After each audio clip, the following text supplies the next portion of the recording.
धनगर समाजाला एसटी प्रवर्गातून आरक्षण मिळावे व त्याची अंमलबजावणी व्हावी यासाठी सकल धनगर समाजाच्या वतीने आंदोलन सुरू आहे।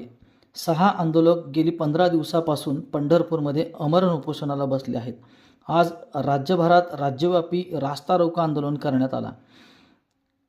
धनगर समाजाच्या वतीने पंढरपूर कराड या रस्त्यावर शेळ्या मेंढ्यासह रास्ता रोको करण्यात आले।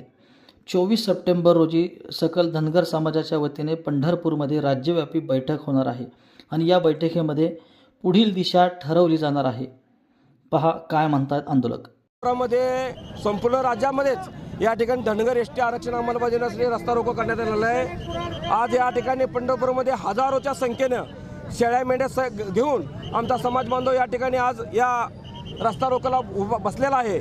आपल्या माध्यमातून आमची एकच या सरकारला विनंती आहे की आजच्या आज तात्काळ जे खिलारे कुटुंबांना एसटीचे दाखले दिलेले आहेत ते कॅन्सल करावेत आणि उद्याच्या उद्या या ठिकाणी या राज्यामध्ये धनगर नसून आहे ते धनगरच आहे असा GR काढून तमाम जिल्हाधिकाऱ्यांना निर्गमित करून या ठिकाणी एसटी अंमलबजावणी करावी यासाठी हजारोच्या संख्येने या ठिकाणी राज्यभरासहित पंढरपुरामध्ये या ठिकाणी रस्ता रोको करण्यात आलेला आहे।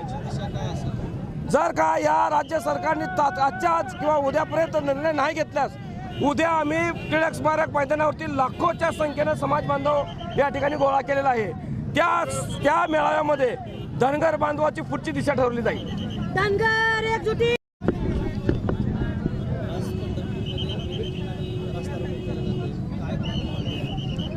धनगर समाजाचं गेल्या 15 दिवसापासून पंढरपूर या ठिकाणी आमरण उपोषण चालू आहे। राज्याच्या मुख्यमंत्र्यांनी आमच्या शिष्टमंडळासोबत चर्चा करून आम्हाला लेखी मुख्यमंत्र्यांच्या सहीनं पत्र दिलं होतं की येत्या 7 दिवसामध्ये महाराष्ट्रात असणारे जे धनगरचे डुप्लिकेट पास दाखले आहेत ते रद्द करू आणि धनगर आरक्षणाचा GR आम्ही लागू करू। परंतु आरक्षणाचा उपोषणाचा आज 15वा दिवस आहे। आम्हाला डेडलाईन दिलेली संपूर्ण आज 8वा 9वा दिवस आहे। परंतु राज्याच्या मुख्यमंत्र्यांच्या सहीनं दिलेलं पत्र असून सुद्धा जर या प्रशासनातील अधिकारी कारवाई करत नसतील तर या सरकारला जाग कशी आणायची, म्हणून राज्यातील तमाम धनगर समाज आज प्रत्येक तालुक्याच्या ठिकाणी रस्त्यावरती उतरलेला आहे। जर याची दखल नाही घेतली तर उद्या महाराष्ट्रातील संपूर्ण समाज पंढरीच्या दिशेनं निघालेला दिसेल आणि पंढरपूरमध्ये आषाढी वारी भरलेली आपल्याला दिसेल।